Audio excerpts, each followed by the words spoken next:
This is the story of a revoked security clearance and invalid keycard at the heavy oak doors of the Round Tower. And the exact moment Queen Camilla realised that while a crown allows you to dictate the future, it does not grant you the power to erase the past. In less than 24 hours, the carefully constructed illusion of her absolute authority over the dynasty's historical narrative was quietly and ruthlessly dismantled by a blinking red light on a biometric scanner. What Queen Camilla just realised behind closed doors is that a title might grant you access to state banquets and diplomatic galas. But true institutional power is forged in the preservation of the bloodline, unyielding historical protocol, and the silent, impenetrable control of the royal archives. Over the next few minutes, we are going to unpack the highly opportunistic, deeply psychological power grab she recently attempted during a quiet, administrative shift at Windsor Castle. We will expose how a clandestine attempt to permanently seal and quietly remove the historical footprint of Princess Diana inadvertently triggered a freezing institutional retaliation engineered by Princess Anne and Prince William. By the end of this breakdown, you will understand the terrifying realization currently paralyzing the Queen, despite sitting on the highest throne in the land. She commands absolutely no true authority over the permanent historical record of the British monarchy. To understand why this specific internal clash reached a boiling point at the highest tower of Windsor Castle, we must first step back and recognize the staggering 30-year manipulation that brought Camilla to this pinnacle of the British social hierarchy. For 3 decades, she played the longest, most meticulous game of reputational rehabilitation in modern history. She survived the bitter public fallout of the 1990s, systematically worked to soften the global memory of her role in the tragedy of the Princess of Wales, and patiently integrated herself into the absolute centre of the sovereign establishment. For Camilla, survival meant carefully managing the media, but ultimate victory meant rewriting the narrative entirely. When she was officially crowned queen, dropping the restrictive consort caveat entirely, she believed she had finally won the absolute right to dictate the permanent historical identity of the modern monarchy. She operated under the fundamental belief that because she held the unwavering devotion of King Charles, she held the keys to the entire institution's legacy.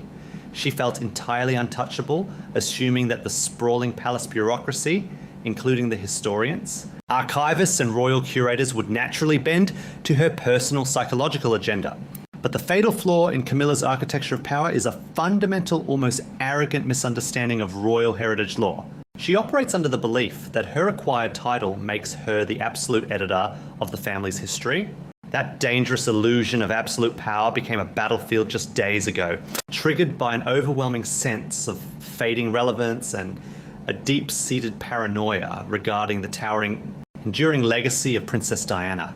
Paralyzed by a growing fear that her own curated public image would ultimately be overshadowed by the unalterable historical record of the late 20th century, Camilla's team attempted to execute an act of literal institutional erasure. Behind the scenes, her private office drafted a highly sophisticated secret mandate aimed directly at the royal archives, the heavily guarded repository of the monarchy's private correspondence's diaries and state papers located in the ancient round tower of Windsor Castle. What appears to be true according to internal palace leaks is that her senior staff quietly submitted a sweeping archival directive under the sanitized guise of cataloguing efficiency and privacy protection for the king.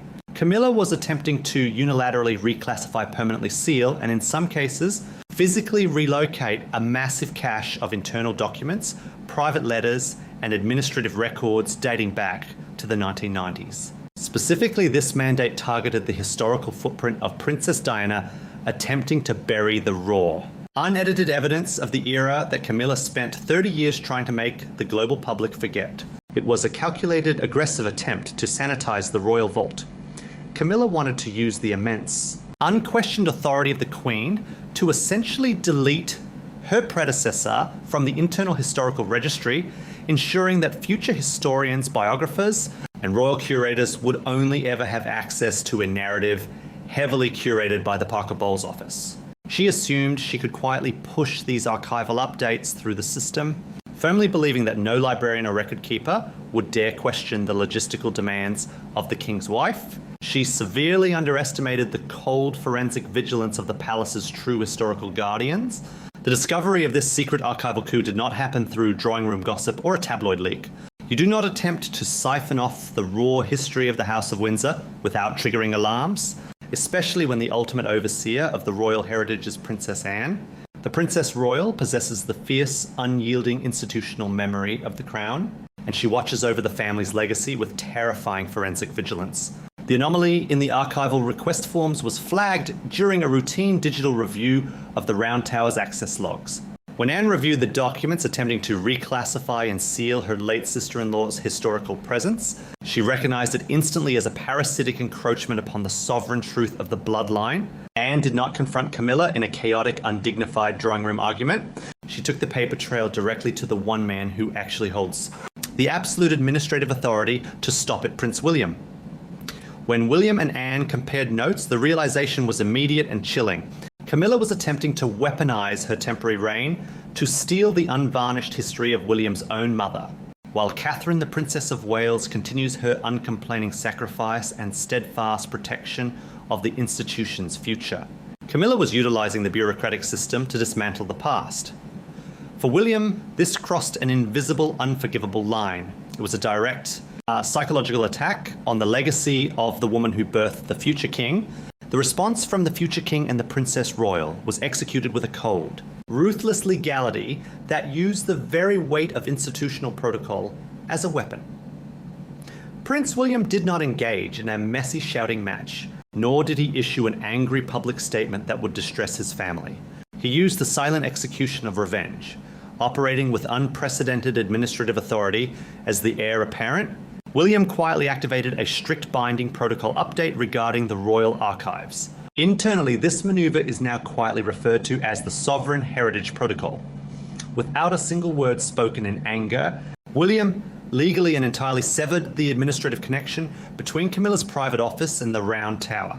He dictated that the royal archives are the exclusive protected property of the sovereign bloodline and absolutely no reclassification. Sealing or removal of historical documents can occur without the direct physical signature of the Prince of Wales. He effectively stripped Camilla of all historical oversight, turning the archives into an impenetrable fortress. The execution of this silent retaliation was breathtaking in its subtlety, resulting in an absolute visual and psychological humiliation for the Queen. On the morning, Camilla's senior aides and private archivists travelled to Windsor Castle, expecting to walk directly into the Round Tower and begin sorting and sealing the targeted documents. They did not find a subservient staff ready to open the vaults. Instead, as Camilla's highest-ranking representatives approached the heavy oak doors of the historical centre, they hit an invisible, impenetrable wall. When they swiped their all-access sovereign keycards against the biometric security scanners, the system did not grant them entry. The ancient corridor echoed with a sharp denied access beep. The electronic light flashed a freezing, undeniable red. The royal protection officers stationed at the entrance, operating under direct binding orders from Prince William's administrative office, politely but firmly informed the Queen's staff that their clearance for the royal archives had been permanently revoked. They were denied entry. Their digital credentials had been completely wiped from the historical mainframe. Furthermore, they were handed a perfectly polite, heavily formalised document from William's estate, clearly stating that access to sensitive 20th century royal correspondences is strictly restricted to working royals within the direct line of succession. What looked like a routine security update was actually a total dismantling of Camilla's historical empire. By overriding her arrangements in front of the archival staff and completely locking her team out of the building, Prince William exposed the ultimate truth of the modern monarchy. Camilla may wear the crown, but William guards the memory. He owns the legacy and he absolutely controls the gates, as the reality of the locked door and the flashing red light was relayed back to her private quarters. Camilla experienced a wave of cold, suffocating panic. She realized that her administrative trick had not only failed, but it had permanently exposed her terrifying vulnerability. Stripped of her illusion of supreme control, administratively walled off by her stepson, and publicly disciplined without a single word being spoken, she knew the trap had snapped shut.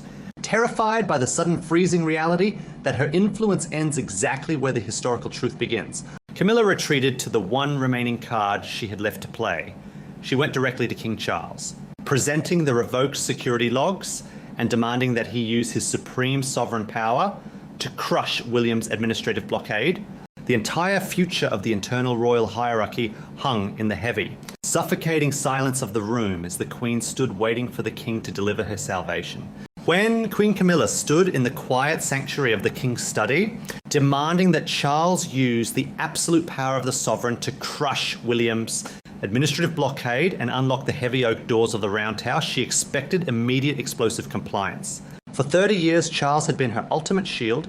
He had fought his mother, the late Queen Elizabeth, his political advisors, the British press, and his own children to force Camilla's acceptance into the royal fold. He had spent decades burning through his own political capital to protect her from the consequences of their shared history. Camilla fully expected that in this moment of acute administrative humiliation, Charles would summon Prince William and deliver a crushing reprimand. She expected the King to remind his heir that Camilla was the Queen, and that her historical demands must be met to preserve the psychological unity of the crown. But she encountered something far more terrifying than anger. She encountered a devastating silence. What appears to be true, according to those familiar with the internal dynamics of the King's household, is that Charles simply refused to intervene. He did not yell. He did not defend his wife's aggressive attempt to sanitize the archives and erase the Princess of Wales. He looked at the revoked security logs. He read the legally binding Sovereign Heritage Protocol issued by his son's administrative office. He sat in the suffocating quiet of his study, and he did absolutely nothing. This was the psychological climax of Camilla's decades-long campaign for total institutional supremacy. And it ended not with a grand declaration, but with a freezing realization. Charles is no longer the rebel Prince of Wales fighting for his mistreated lover. He is the King. And as the monarch, facing his own profound vulnerabilities and the fragile state of his reign, his primary overriding duty is the preservation of the crown's historical integrity. Charles knows with forensic clarity that the royal archives are not a family scrapbook to be edited for personal comfort. They are the absolute, unalterable foundation of the monarchy's constitutional reality. To attempt to use his emotional weight to override a strict archival blockade simply to appease his wife's paranoia and bury the legacy of the woman who birthed the next king would be an act of institutional suicide. To publicly or privately dismantle William's invocation of the Heritage Protocol would signal a chaotic, degraded monarchy that allows the king's wife to cannibalize the sacred history of the state. In that singular moment of silence, Charles chose the unvarnished survival of the institution over the vanity of his wife. Camilla learned the hardest lesson of her royal life. The king will no longer save her from the guardians of the past. To understand why this historical lockout is so permanently catastrophic for Camilla, we must examine the staggering desperation hiding behind her royal title. The public sees a queen waving from the balcony, standing shoulder to shoulder with the king, and projecting the image of a supreme matriarch whose victory is absolute. They assume that because she wears the crown today, she owns the narrative of tomorrow. But behind closed doors, the forensic architecture of the firm tells a remarkably different story. Camilla owns virtually nothing of the royal future, and her biological footprint within the institution is entirely non-existent. Her secret maneuvering with the royal archives was never just about hiding embarrassing letters or settling old scores. It was a frantic, calculated attempt to secure a permanent historical foothold before her ultimate protector is gone. She knows that without King Charles, she instantly becomes a dowager queen with zero biological connection to the new monarch. In the ruthless currency of the British monarchy, history is capital. Her attempt to erase Princess Diana was born out of a terrifying commercial and institutional desperation. She understands that as long as Diana's legacy remains unsealed and protected, Camilla will always be judged as the acquired occupant, not the rightful matriarch. Prince William is not just the heir to the throne, he is the living, breathing embodiment of the history Camilla tried to delete. He commands the vast administrative power of the Duchy of Cornwall, but more importantly, he commands the absolute loyalty of the bloodline's memory. Camilla possesses no independent constitutional authority to rewrite the past. By activating the Heritage Protocol, William legally, quietly, and permanently locked her out of the dynasty's vault, reminding her that her power is entirely theoretical while his is deeply, historically structural. The realization that her entire legacy is now effectively boxed in by her stepson's administrative goodwill is a psychological prison of her own making.